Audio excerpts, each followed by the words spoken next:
Okay, so, we always hear about those support systems, right, for victims of domestic violence. Yeah. And we all kind of assume, I think, that those systems are there, doing good work, Right. helping people. But It makes sense. what if those assumptions are, I don't know, incomplete? Yeah. What if the way that these organizations are actually like set up leads to some unintended consequences, Yeah. or maybe even makes us ask some questions about, their priorities and how they're actually operating? That's a huge area, right? And it's so easy to just assume that good intentions automatically translate into good outcomes. Totally. But sometimes you have to dig into the details Yeah. and, get past the surface. Exactly. And, you flagged a set of documents for this deep dive that have really made me rethink a lot of my own assumptions about this. Absolutely. So we're going to be looking at the Next Step Domestic Violence Project here in Maine. Okay. And we've got their annual reports for FY23. Yeah. We've got to look back at their, 2015-16 financials. Hmm. And we have this external analysis that is very critical of how they're running things. Yeah, this is going to be really interesting. So listeners, our goal today is to just understand how Next Step uses their funding. Yeah. By looking at where the money actually goes, Right. we can kind of start to extrapolate, what their priorities are and how they're actually operating. It's a lens, Yeah. right, into how an organization is actually functioning. Yes, and we want to give you the tools to think critically about this type of organization. Totally. So Next Step's mission, according to their reports, is to, quote, support and empower people whose lives are affected by domestic violence while striving to prevent and end the cycle of domestic violence through education and social change. Right. Sounds pretty standard. Sounds good. Sounds like what you'd expect, right? Yeah. But this external analysis that we have really challenges whether they're putting their money where their mouth is. That's what they're saying. Okay. Yeah. So let's start by going back to 2015-16. Okay. So back then, they reported a total income of over $1 million. 1,137,967. $1,137,967. Thank you. You got it.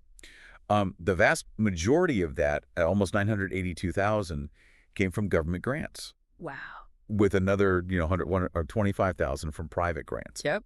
Their total expenses were just under that at $1,123,263. Right. Now, here's what really jumps out to me. Okay.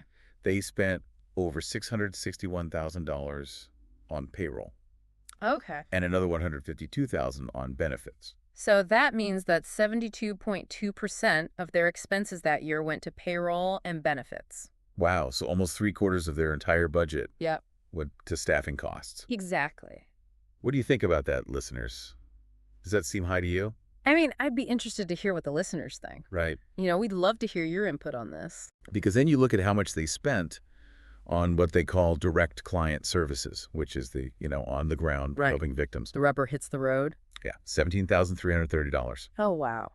That's 1.5% of their total expenses. 1.5%. So we've got 72% going to staff and 1.5% going to start us. Direct services. It's pretty striking. Yeah, it is. And, the external analysis really, really focuses on this gap. Yeah. They say that spending such a tiny amount Right. on direct services for victims while spending so much on staff Right. suggests that their focus might not actually be on providing direct services. And they go so far as to call this potentially a scam. They use strong language? Yes. So Yeah. this is where I think it's really important for everyone listening to remember that this is just one perspective. Absolutely. We are not endorsing this perspective at all. No. But it's in the document. It's important to be aware of. Yeah. So we're presenting it to you. Now let's jump forward to FY23. Okay, a few years later. We don't have the exact breakdown for every category, Right. but we can get some estimates from the report and the external analysis. Okay.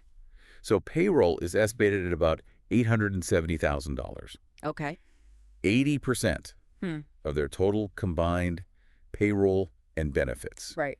Benefits are estimated at about $225,000. So it's still a huge chunk going to personnel. Right. The other 20% Yeah. office supplies and admin costs are around $75,000. Right. 5% 5%. direct client services, still around $22,000. Okay. 1.5% of their total expenses. So very consistent over time. Extremely consistent. Yeah.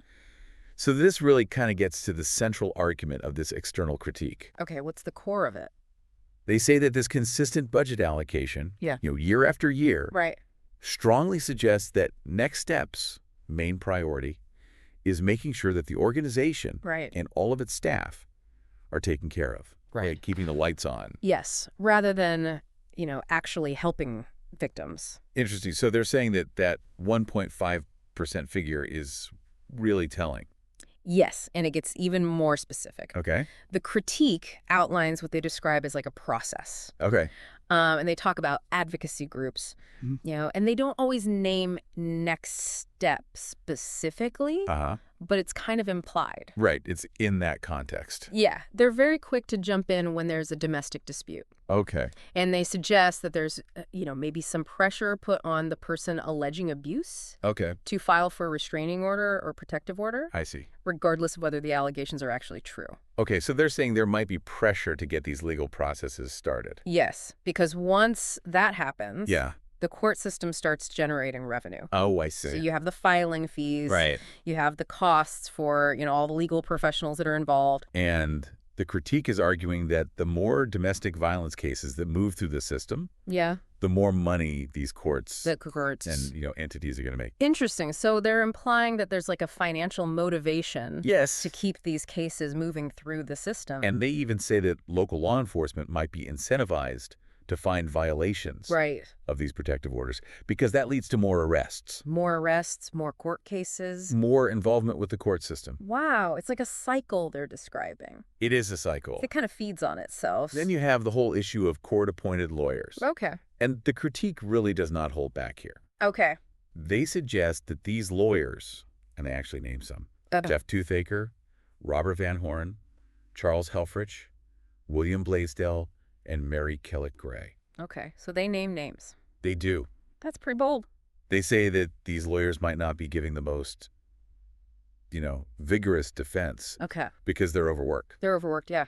And because they get paid based on the number of cases that they handle. I see. So the insinuation is that they're trying to move people through as quickly as possible. Yeah, just churn them through the system. Yeah, and not necessarily, fighting for the best outcome for the person.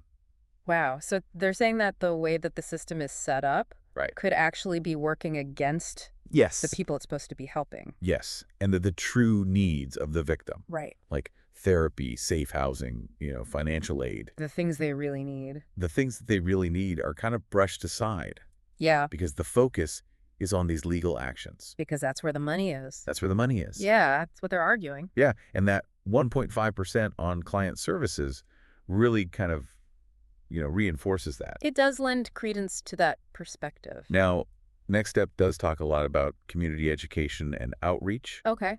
And, they say this is one of their key strategies in their mission to, prevent domestic violence. Uh-huh. But the critique questions that too. Really? They don't give them a pass on anything. No, they're very thorough. Wow. They say, are these educational efforts really addressing the root cause Right. of the problem, or are they just trying to maintain their visibility? So are they just trying to look good? Yes, and keep that funding coming in. That's a tough question. It is a tough question, and it's something for our listeners to think about. Yeah. What do you guys think out there? Right.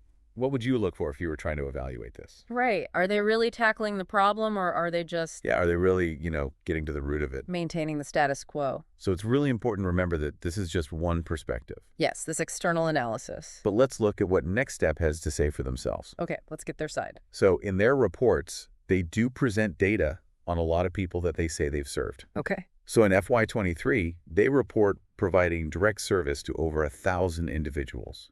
This included crisis intervention, safety planning, emotional support. Okay. They also provided shelter to 46 individuals. Okay, so that's good. They're providing some direct housing. Right. Yeah. Their court advocacy programs had over 4,000 points of contact. Wow. 4,000. They recorded over 1,700 helpline and advocacy calls Wow. and over 2,000 face-to-face advocacy contacts. So it sounds like they're doing a lot. They're reporting a lot of activity. Right, a lot of interaction with people who have experienced domestic violence. They also highlight some partnerships that they have. Okay, like what? Well, they've got a collaboration with the Washington County Sheriff's Office Okay. on follow-up calls through the ICJR partnership. Got it. And they talk a lot about their volunteer program. Okay, how many volunteers do they have? 17 volunteers contributed over 4,000 hours Wow, 4,000 hours. in FY23. That's a lot of volunteer hours. It's a lot. Yeah. They help with the helpline, court accompaniment, childcare. Okay, so they're really relying on volunteers They are. to provide some of these services. Yes, and if we go back to that FY15-16 report, Okay. they talk about how their community education program has been growing Okay. and how, because they had more volunteers, Right. their staff were able to kind of, specialize a bit more. Okay, so they're saying that the volunteers free up the staff to... Yes, to do more specialized work. Yeah. They've even got a specific example of how they worked with Blue Hill Hospital Okay. to create like a domestic violence HR policy. Oh, wow. Okay. And this connection that they made actually helped a woman in crisis get the support she needed. Oh, okay. So they're giving a specific anecdote Yes. about how their work is helping people. Yeah, so, they are presenting themselves as an organization that's doing good work. Right. They're out there. They're active in the community. Yes. They're helping people. But here's the disconnect. What's that? We have all these large numbers Right. of people that they're claiming to serve, all these activities that they're reporting, Mm-hmm. but the amount of money that they're spending on direct services Right. is still so low. That 1.5%? 1.5%. It doesn't really seem to add up. It's hard to reconcile. It really is. And, I think the external critique would argue Right. that a lot of this activity, especially the court advocacy, Right. is exactly what is feeding the system Yes. that they're criticizing. It's getting those people into the legal system. Right. Creating the customers Yes. for this system. And that's their argument. Yeah. That's their perspective. It's a very specific and strong perspective. It is. And we are not endorsing it. Right. We are simply presenting the information that's in this analysis. It's up to the listeners to decide right. what they think. So I think this really forces us to ask, what does support actually mean? Yeah. What does it really mean in this context? Is it just, legal intervention, getting people into the court system? Yeah. Or should it also include, financial aid, Therapy, housing, Yeah. These more tangible forms of support? And the external critique would say Right. that Next Step is very focused on Yes. this, that first one. Legal intervention. Getting people into the courts. Yeah. So listeners, Yeah. we've seen that a huge amount of Next Step's money goes to payroll and administrative costs. Right. 70 to 80%. Consistently. Consistently, yeah. The money for direct client services is very, very low. 1.5%. About 1.5%. Yeah. Yeah. And the external critique says that this is evidence. Right. That they're more concerned with keeping the organization running And keeping that system. and maintaining that system. Yeah. That benefits, the courts and the legal professionals. Right through these domestic violence cases. And they say that activities like court advocacy, Right. while, they're presented as support, Yeah. are really just a way to funnel people into this system. Right, to create those customer. Yes, that the system relies on. Now, on the other hand, we have Next Steps reports, Right. and they're detailing all these people that they're helping, And services. all these services and all these volunteer hours, Yeah, a lot of activity. and all this community outreach and education. Mm-hmm. But the question remains, how does all of that activity line up with the tiny amount of money Right. they're spending on direct services? That's the big question, isn't it? It is a big question. It's at the core of this whole thing. So here's what we want you to think about. Okay. What do you think is the right balance Yeah. between operational costs Right.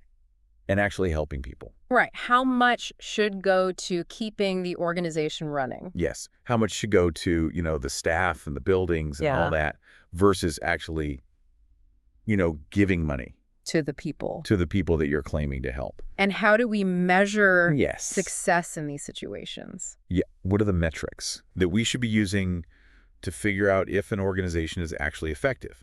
Really good questions. Is it just the number of people that they interact with? Yeah. Or is it the, amount of direct aid Right. that they're providing? The rubber meets the road stuff? We really encourage you to check out these documents for yourself. Yeah. Go to the source. Do some research.